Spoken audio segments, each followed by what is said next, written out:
I love helping people find balance. They're comfortable with who they are. They're comfortable with let's say not say balance, but maybe their life and their work is integrated. Because that's what it really is. It's not balance, it's integration.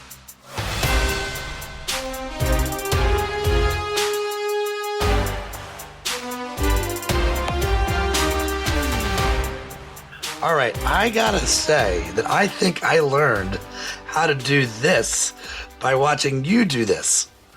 Do you know that? I did not know that. Thanks for the credit though, because you're pretty daggone good at it.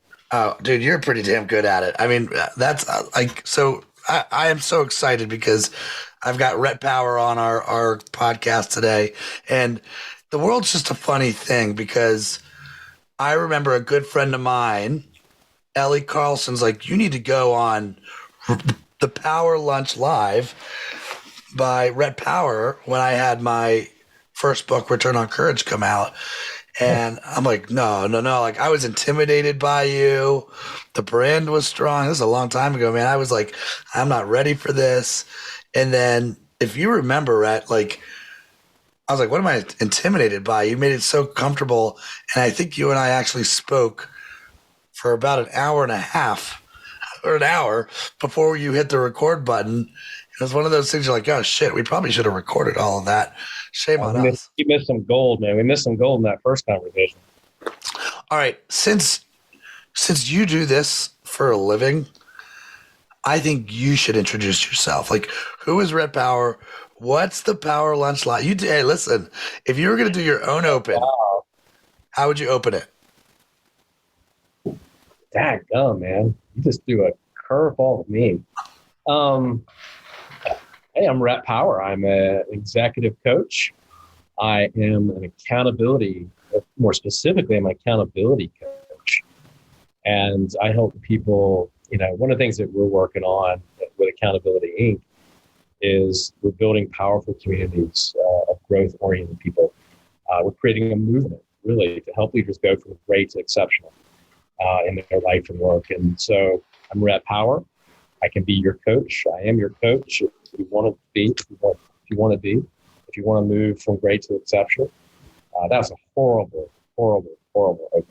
But it's a great opening. It's a great place to start. And I want to give you some props because, I always feel like there are coaches and then there's coaches. There's a big difference between a coach and a coach. And you have actually been an entrepreneur. You had Wild Creations, which you started in 2007. I think it was top 500 fastest growing U.S. company, or Blue Ribbon top 75. I mean, you've done a lot.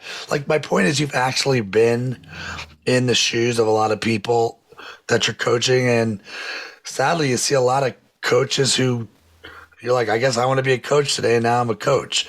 And then also, I think being one of Marshall Goldsmith's top 100 and learning from that community. And then obviously I got to see you up close. And what I love most about you, Rhett, is you're thoughtful, you keep it real, but you're intentional, right? If we're gonna be approachable about this, but we're gonna have a direction to what we're doing. I'm curious because it's been a decade and a half now since you were in the hopper to now helping other leaders. What do you miss most about that last life, and what do you love most about this life? I miss most about the last life, the former Rhett, the energy and the creativeness and the being on the edge. And I mean, for the first couple of years, we were just on the edge all the time. And it's, I'm an adrenaline junkie. So it was an adrenaline rush 24 hours a day, 7 days a week for a couple of years. But I loved, when I look back at it now, I really loved that part of it because there was an energy and a ruthlessness and just a no quit kind of attitude that we had. We were not going to lose. We were not going to be defeated. We were getting our ass kicked right and left, but we just got up all the time and we kept going. We kept pushing, and that's why, we grew that thing to being a company that worked in 35 countries. We were making product and for Toys R Us and Walmart and Target, and we were able to sort of thrive and grow during the recession back in the late 2000s. And so, I just miss that energy and that sort of creativeness and always having to be on our toes. And operating at that almost break level, right? We couldn't hire people until we were almost broken. And then we'd have to hire somebody else. And then we'd almost break again. We'd get, it was just that sort of constant being just sort of living that sort of. It's hard to explain that. You've been there. You're an entrepreneur. You know what I'm talking about, right? It's that war room mentality where you sit up all night and you're thinking about. I just remember this one time that one of our only suppliers for one of our products got shut down by some government agency, and we had to, in the middle of the night, start thinking about how we were going to supply this product, because we had orders that had to go out. And we had to figure out new vendors, and we were up all night trying to figure out how to make all that work. I miss that. What I don't miss is obviously the stress, and one of the things that I don't think I did very well then was eat well, sleep well, take care of myself, do the things that really make me and help me be better. Hobbies, I don't know what those were back then. Things that were fun. Friends and going out to dinner, or going out to concerts, going to music. I don't know what that was back then. So I didn't do that very well. So I don't miss the balance and the more level approach that I have now to work and to life. But I think I lost sight of your question in there somewhere. Oh, what do I like about now? Yeah, give me one thing you love about now. And by the way, you kind of answered it, but I'm curious if you had to put it on one answer. If today you coach was coaching yesterday, Rhett, what is the app? You can only give you one piece of advice. What would it be? But first, let's start with what do you absolutely love about being in the coaching space? I love helping people find balance, and I could go into that, but that'd be what I love. I love seeing them get to a place where they're comfortable in their own skin again. They're comfortable with who they are. They're comfortable with let's not say balance, but maybe their life and their work is integrated, because that's what it really is. It's not balance, it's integration. And how do you integrate it the right way, in the way that is healthy, and you're sane, and you make good. That you can be your best self. So that's what I like. How does somebody do that? It's tough, man. It is that's not an easy thing. One of the things that I love is a good friend, Curtis Martin, who's an NFL Hall of Famer. He says, most of us are talented but undisciplined, right? And that you need structure to be successful. But that's just not natural. And if it were easy, everybody would do it. And so it's not. So you have to have a plan. You have to have a game plan for that. You have to sort of stick to it and be disciplined about it. But it's not easy, but you can do it. Accountability is a big part of that. I think I've got this thing that I do with people in my coaching, which is called an accountability action plan. And one of the ways that I try to help people get to that equilibrium, that balance, or that integration, is through that planning. So, okay, let's go to the other question, which is, Rhett today sits down and does 8 weeks with, toy maker, toy entrepreneur Rhett, right? And after this 8-week session, and you could only pick one thing, what would be the one thing you'd tell yourself Back then or now? back then? I would have, if I would have had me as a coach back then, I'd have come out of it with balance. And so, like I've been talking about, I mean, that was the biggest thing for me. That was my biggest problem as a leader, as a father, probably as a husband, as a person. I just didn't have, there was no equilibrium, right? And so everything, when you don't have that, everything suffers. Like your relationships suffer, your health suffers, your I was talking about staying up all night to try to figure out a massive problem. You do that enough, you're not going to make great decisions, right? You're not going to be the best leader that you can be. You're not going to make great decisions if you do that on a constant basis. If you're working until midnight every night, from 6 to midnight, 6 a.m. to midnight, you're not going to be effective or efficient in what you do. There's a problem there if that's what you're doing. And so that's what I think that's what change I would have gotten from a coach right now. Back then, it was, a coach like me, if I'd have had somebody back then to work with me on that and to slap me around a little bit and say, hey, what are you doing, man? Because your problem isn't, you've got good people around you. You've got a good business going here. You've got a good concept. Your business plan is sound, but you're shit as a leader and a manager and a founder. So you got to work on that. So I think that's what it would have been the result. And that would have been hard. And look, that would have been hard to hear. Well, I'm curious.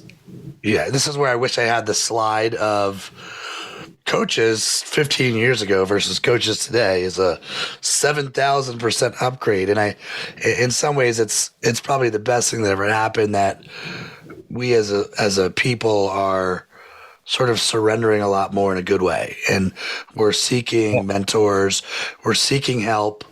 To me though, I feel like, no doubt you're a coach, but you're writing for Forbes. You've got Power Lunch Live. You're putting out a lot of content. I just saw somewhere, I think you have like 130,000 followers on LinkedIn. And I share that more, like you have a platform for where you put your point of view. Do you see yourself also as a content creator? And then, what type of content excites you that you like to talk about or write about or spotlight? Most of the content I write about for me is some of it's cathartic and working through a coaching experience that I've had, or management experience that I've had, or an interaction I've had somewhere, or, you and I both go to a lot of conferences and we speak to a lot of people and we talk to a lot of people. And, you were just at the gathering, it's a phenomenal conversation you had over the week. That probably gave you ideas for a ton of content, right? And so totally. Same thing here. It's like you have an interest. I just had a conversation with Tim Draper last week and Jeff Hoffman last week. And so the ideas going through my head on those conversations, now I've got content for a month because of those conversations. And so, it's really talking to the interesting people, and a challenge that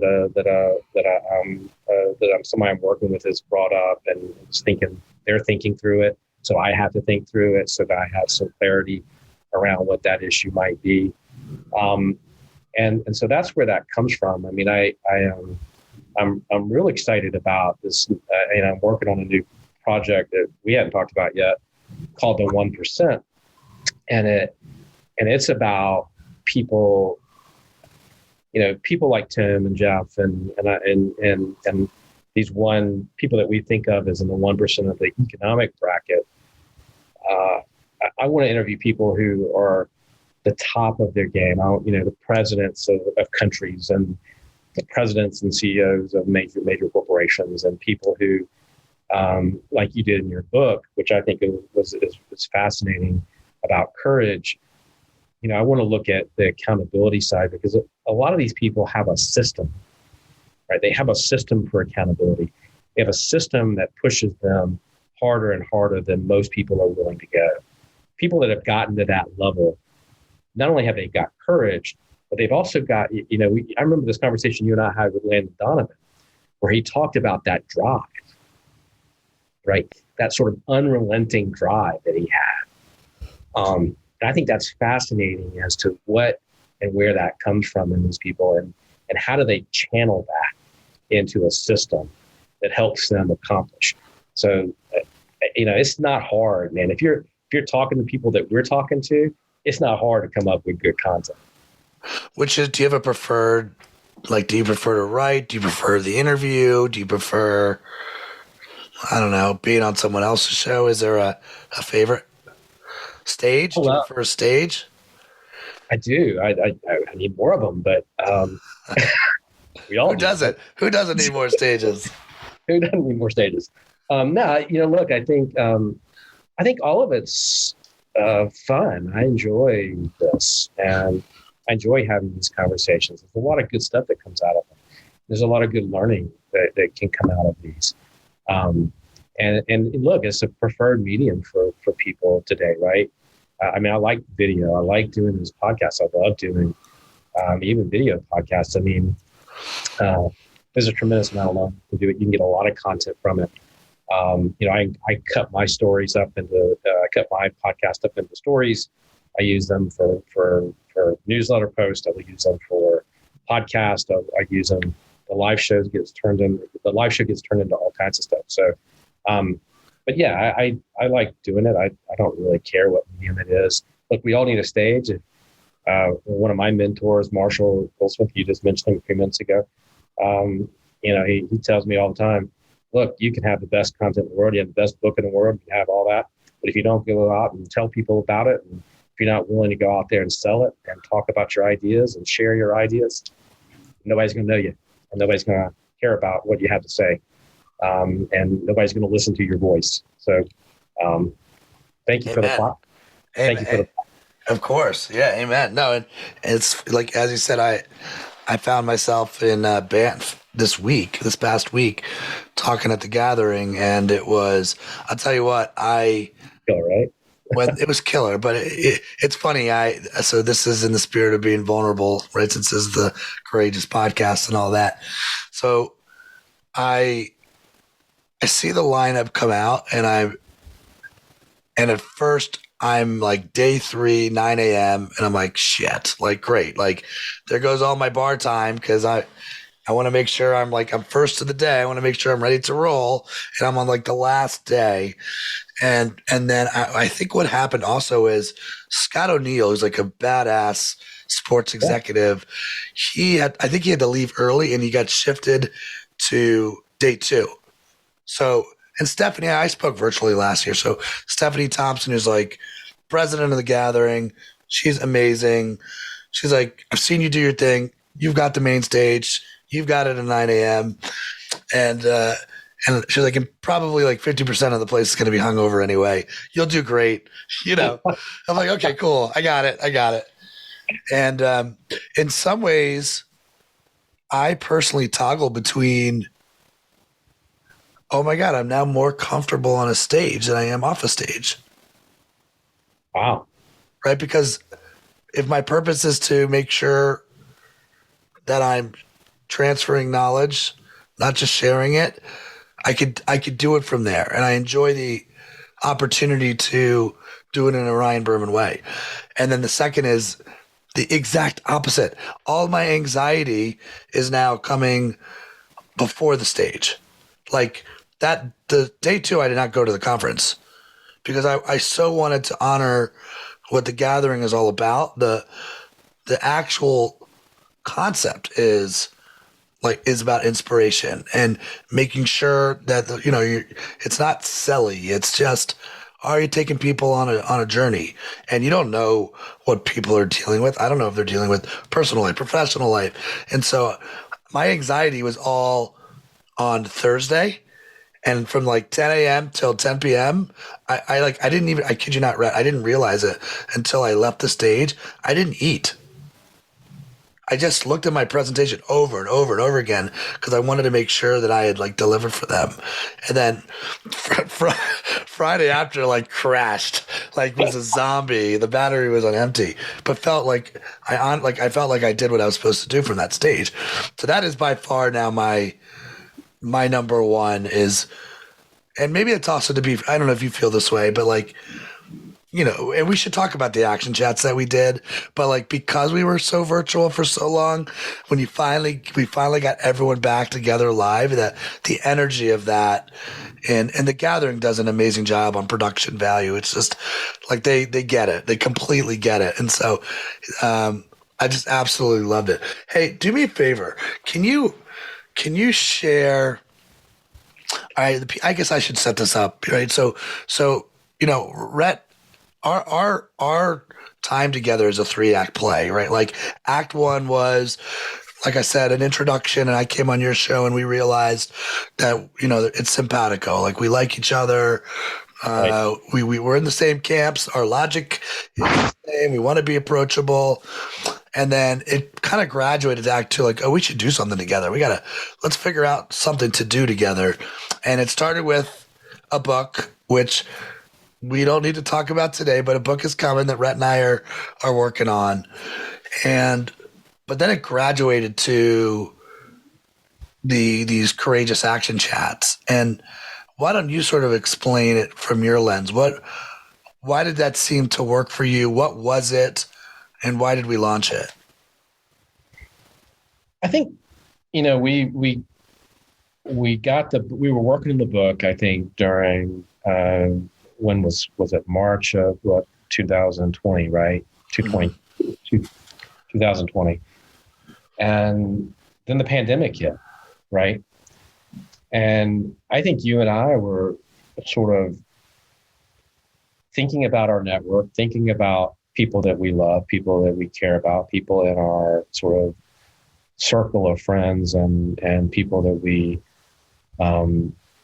work with and you know, and sort of dialogue with. And I think we wanted to do something for people. I think we wanted to have a place that was safe, but that we could, because I don't think we recorded any of those sessions.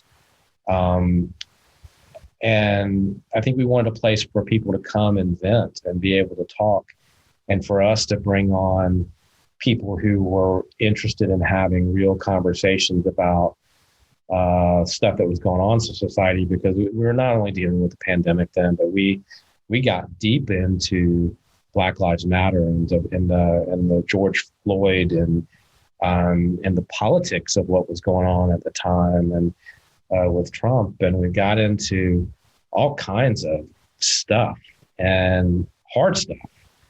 And I think, you know, from, you know, where I came from, I think we just both wanted to have discussion and dialogue and community at a time when we were all sort of isolated, right, and scared and wondering what was going on in the world, because it seemed kind of out of control, right? And so Friday afternoon seemed like a good time for people to get together and just sort of decompress. And I think we accomplished that. I think we had, you know, we had good groups and good calls and good conversations. And I mean, people I talk to still say, "Are you ever going to do those things again?" Because they were good. And, yeah, we gotta figure out a way. Like, to me, it felt like, well, for, you know, I guess I'll get to the beginning of it. For me, I always felt that as an extrovert, I needed people. Like, needed people. Yeah. Like, Yeah. if Totally. and I'm the type of human, and you're the type of human, it's like I'm not gonna wait on it. I'm just gonna here goes nothing. Let's make it and see what happens, and let's create this space where we could bring people together if they wanted to show up, and like, let's not sell anything. Let's build like a genuine community. And so like I had this aha moment in podcast season 1 for Courageous Podcast. We had Katie Babineau on. She's at Snapchat, and I remembered being like, Katie's she's so cool. And I'm like, you're like a cool, like I would love to work for you. Like, what's your secret? And she's like, I just kind of keep it real. Like, I'm not trying to be anything I'm not. I just keep it real.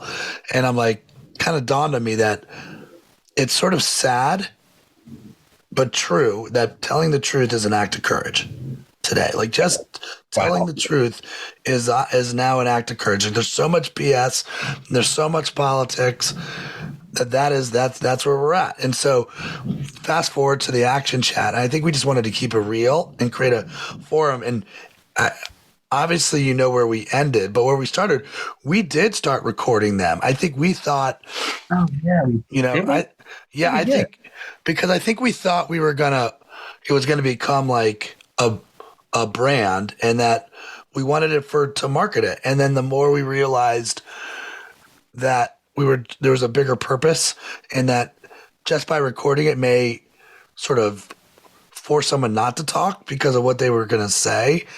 We were like, you know what? Forget this. Like, let's not record it. I think let's keep it real. And I also think it's truly what made it special. Like, you had, like, cause the amount of emails I would get when someone had to miss an action chat saying, early, it's like, oh, can I just get the recording? And then they're like, you know, we don't record, or hey, this is an awesome session. Are you going to record it? And yeah.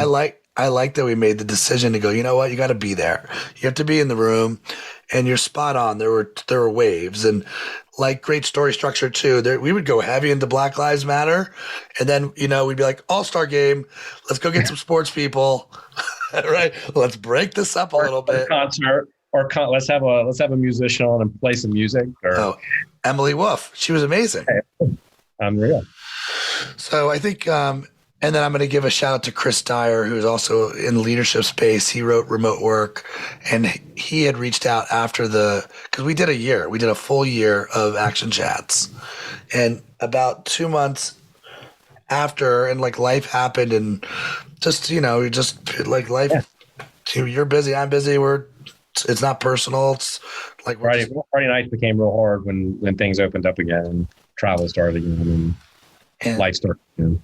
Chris said to me that, you know, like if you feel like you've got a topic, then just set one up. And I actually think we could do it. I think we should do it. And if any of our Action Chat listeners are listening to this one and you think we should bring it back, maybe, you know, for a month or two or a session, just email us and let us know. So, Rhett, talk a little bit about 4 Days to Save the World. Like, I'm looking at your fancy picture on your LinkedIn.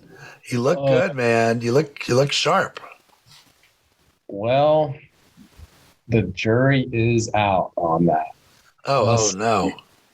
Let's see how it turns out. Is it live? It is not live. So, yeah, you know, here's the thing. The premise of the show and of the program is what got my attention. I before Wild Creations, you know, my backstory is Peace Corps, USAID, did a lot of work in international development. And for me, the UN development goals, I mean, I've lived them. You know, I've lived in 10 countries and my kids have been raised overseas. And so in a lot of those countries I've worked in were some of the poorest and hardest hit because of war or some other thing in the world. And so I understand the importance of sort of a global solution to some of these problems like hunger and food security and disease and just having basic vaccines in these countries and medical care, medical systems and healthcare systems and women's rights. I mean, so some of these goals, these UN development goals are truly things that we can solve. And if collectively in the world we wanted to, we could put a massive dent in some of these issues. so the show's premise of taking one of these issues per team, setting up teams of business people, scientists, educators, entrepreneurs to tackle one of these goals from an entrepreneurial way was really interesting to me. And so, because who wouldn't want to be the person to help solve, hunger in the world or something, or making a dent in it, right? Everybody would like to have that Nobel Peace Prize sitting up on the shelf. So anyway, I think the premise of the show was good. I don't know that, and the teams did really good work. I was on Team Cancer. We came up with a fantastic solution and model around how more people can get medical care and not die of cancer around the world, and how we could speed up testing for several different types of cancer. So our solution was, I think, world class. We did really well in the judging. I know our team, in terms of our proposal and stuff, scored some of the highest, or scored the highest of any of the other teams. But my sense is that the program, and I'm probably going to get sued for that, saying all of this on air, but I'm not sure that the story is going to be captured in the way it could have been. So. Yeah, it's such a good idea. It feels like it was right there. And I would say that it was courageous of you to go down there. And I remember you going down to Florida to shoot that and put your reputation and brand on the line. And you got cameras everywhere capturing everything you're saying. And, let's fast forward to today. So I would love to hear what is the most courageous thing you're working on right now. And I'm sure these are connected maybe, but what are you most afraid of presently? Is there, by the way, personal life or professional life? Well, so let's see. Got a kid entering college, so that's you're in an upcoming 11th grader. Not really afraid of that, but you're so happy that.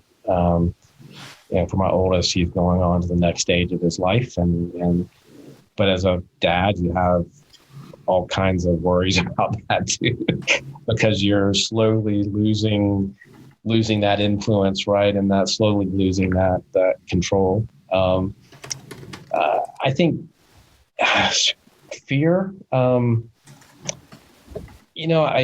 I love the stage that I'm in, man. I don't know that I have any professional fears. I mean, I've got a good coaching practice. I've designed the life that I live, and I love that. And that's been intentional. And we should, speaking of design, we should. Did breaking news? You've been living in this. You're in Brazil right now. You're living in Brazil, although that chapter is closing, and you're moving where next? We'll be in Washington D.C. And so, I'm looking forward to be back in the States and spending time in Charleston and South Carolina, which is home, and DC as well, which is where business is and work is centered. So, looking forward to being back in the U.S. But, I fear, man, I love what I do. So I don't have a lot of fears. I think at my, getting to an age where I think you start realizing. I was doing some stuff the other day, and I bent over and I threw my back out. I'm like, man, come on. So I have more fear probably about health than getting older than I do business right now, or professional stuff. It's that how do I do that? So I might choose and hurt myself. You're kind of I could see you being the marshal to somebody else, to many other people, and mentorship, which I know is important to you. So let's say there's a a listener that's curious about getting into the coaching space, what if you're going to sort of break it down and give them 3 sort of aha light bulb moments about even getting into the space or just what makes a good coach? You get to decide. What are your 3? I think you got to be able to listen to people's fears, listen to people's concerns.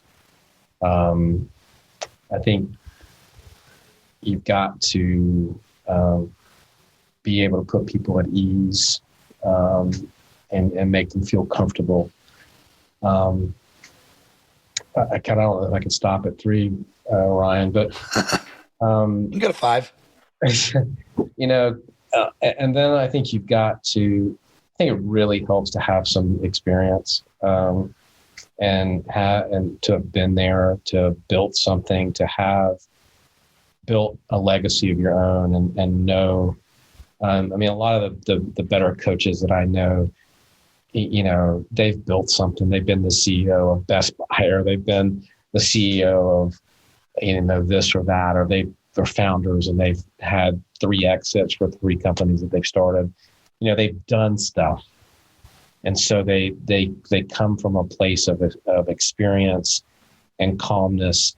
I don't know about you, but I'm so much more mellow than I was at 25 or 30 or 40, right? And so there's a calmness about. I was talking to this young 24-year-old CEO the other day, right? And I could just see the frantic energy in there, right? I could see and he was like, he asked me, like, why are you so calm? I'm like, dude, I'm 52. Like, everything that you're talking about, I've been there probably 5, 6, 8, 10, 15 times. And so I know I know what happens. I know what you can do and how you can fix that, and how how we can talk through that. So that I think the other thing is, you got to know how to market. You got to know how to position yourself, and you got to know how to create a product that people understand, or a system that people understand, like you've created Encourage, with the boot camp and with all your stuff. You gotta explain it to them or lay it out so people can see the process and the benefits. So you got to understand that aspect of it to be a good coach today too, because you've got to be able to give people a clear idea what the ROI is of what working with you is going to be. And then you got to be able to tell the story and tell people how that works. So you got to be a good communicator, and you got to be able to write it and show it.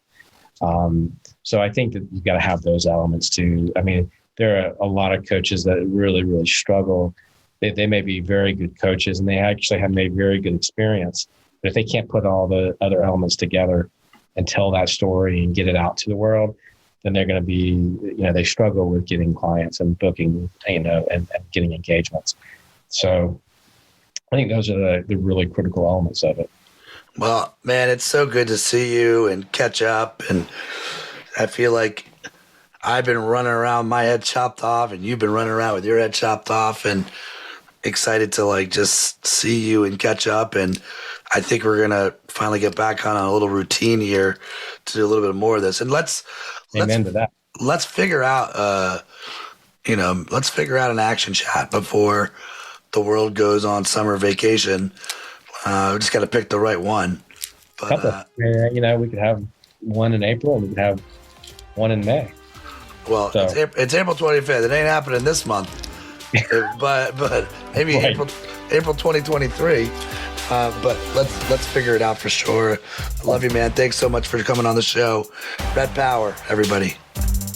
Thank you.